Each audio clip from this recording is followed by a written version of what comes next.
out and said, you know what, this buildup we are going to do on Guam is not good for Guam. Yep.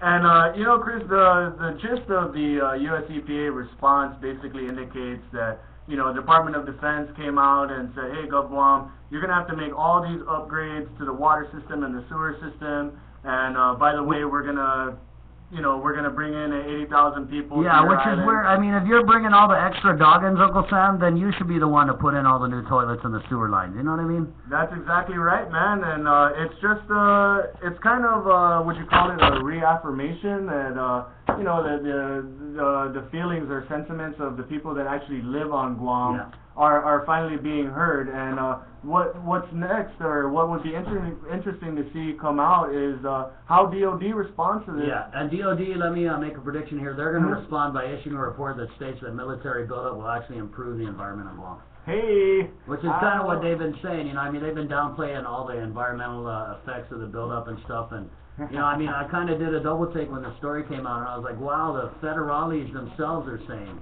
that the buildup's not going to be everything it's And, yeah, out of the 6-page report, bro, I think there's one sentence in here that kind of drives the point home for Guam residents and even some of our leaders. And it says here on page 2, third paragraph, EPA does not suggest DOD is responsible for the existing conditions on Guam. However, the additional burden placed on existing conditions by the military realignment is the responsibility of the Department of Defense. Exactly, man. We've had our utility experts like Simon Sanchez from the Commission on our Consolidated Commission on Utilities. We've heard GPA, we've heard GWA. I mean, even DPW, the former director Larry Paris. You know, we've heard them say, hey, you know, the military is the one that's requiring us to upgrade our roads and our sewer and our water, so, you know, they should pay a portion of it. Yeah, because, you know, we're fine with our roads the way it is. That's why we haven't fixed it, you know. I already know how to get around the potholes in Guam. If you guys want to drive on the freeway, you know, because you're used to driving on the freeway, then, Lana, you guys better pay for the freeway. Right. Yeah, man, and it's going to be really interesting to see how DOD responds to this, especially in the light of some more information by EPA saying that you know, should DOD respond to US EPA, that they should allow for the public, you know, the public residents, for the community of Guam to respond, to review and respond to DOD's response. So, no, we cannot, because our deadline to comment has passed already. No more comments. Yeah, and you can't. You're only going to have 30 days once we're done with our final action report. And you know, the bottom line is, bottom line actually for me are questions.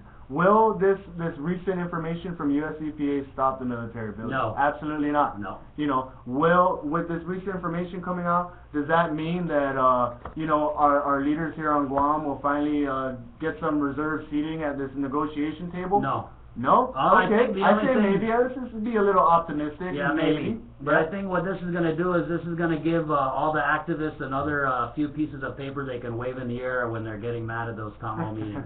That's absolutely right, you know, and kind of do we say hats off to them, like we are Guahan, considering that they were, you know, making this really big movement to completely stop the military buildup. You know, I mean, and as I always say, I think that a lot of the change that's going on here on Guam, and especially related to the DEIS and the military buildup, are results of cumulative pressure. You know, I mean, if you have a sore, an open wound, and you rub the open wound, of course it's going to get bigger and it's going to get more effective. But I'll tell you what, let's massage the wound when we put the bacitracin on it, or the Neosporin. You know what I mean? Let's make it good for everybody. You know.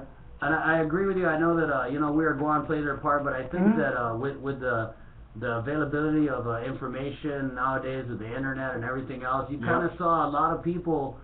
Even at the beginning, who were really for the military buildup, even those gung-ho people later on, as the process went on and they got to meet more with the military and find out more about the DEIS, you saw a lot of those people who were gung-ho start kind of wavering and saying, you know what, maybe these questions you guys are raising are good questions, things we should think about. So I think the more we know about the military buildup, the less support it's going to get.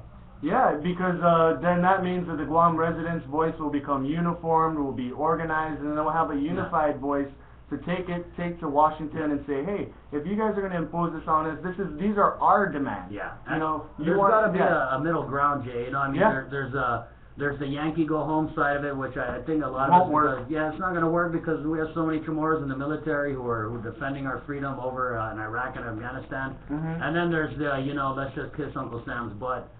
But I think there's a happy middle ground. I think that, you know, we're going to have some troops come here, whether we like it or not. I mean, we can stamp our feet and yell all day. Yeah. You know, Uncle Sam, we're a territory of Uncle Sam's, and if he's going to bring troops here, there's really nothing we can do about it. Yeah, You know what I mean? But with this US EPA report coming out, I think it kind of just solidifies what we've been saying all along. And I got to wonder, is there a Chamorro working at US EPA over there in the States or something? Hopefully, but he probably He goes could by not. the last name of like Cruz, maybe. Or Barnett. Maybe. Yeah, or Barnett. Hey, or Davis. Hey, maybe we got a undercover Chamorro over there at US Yes, EPA. undercover brown brother. Yeah. Yeah, you know, and you know, Chris, you were talking about the middle ground, right? There's a common middle ground, and I think that's the ground that I walk on because, yeah, you know, I mean, We're products of the military here. If the military wasn't on Guam, we wouldn't exist right now. Yeah, You know? and what I say is, if this is going to happen, then 100% of the bill should go to the federal government. You know, I mean, we have a hard enough time in our own government, funding education, healthcare, and public safety. I mean, those three issues come up every single day. So, like I say, man, if they want it, okay, fine. We can't change it because they, you know, we're an unincorporated territory. But let's not get into that because this is going to take more than the allotted time to talk before we get back to the music. But you know, if they want it, they're going to impose it on us. They should pay for it. They should fund it, and we should get all our compact impact funds that they owe us. Please, yeah, please do. Hey, because Chris. it's really unfair that for the people in the States and just on the military side of it, it's unfair them to point at Guam and say, look at you guys, you're a big mess, because, you know, yeah, we made this mess ourselves, but we had help doing it. You know, the military, they opened the dump, they kind of just left it for us to close, you know. The water system. So, we're not saying that Uncle Sam is the only guilty one, we're all guilty, you know. Yeah, we're all guilty, but he started it. Yeah. He started it. Yeah, it's your fault. Hey, thank you so much, Chris, for coming in and chatting with me. But hey, our listeners on the World Wide Web and around Guam and the Marianas, keep it locked because we got some national news, some local sports, and as well as some technology news. That's going to be on KUAM Primetime Are you tonight. going to check it out, bro? We're going to check it out in a little bit, bro. But first, we're going to get back to the miggity music. Uncle Greg, take it away.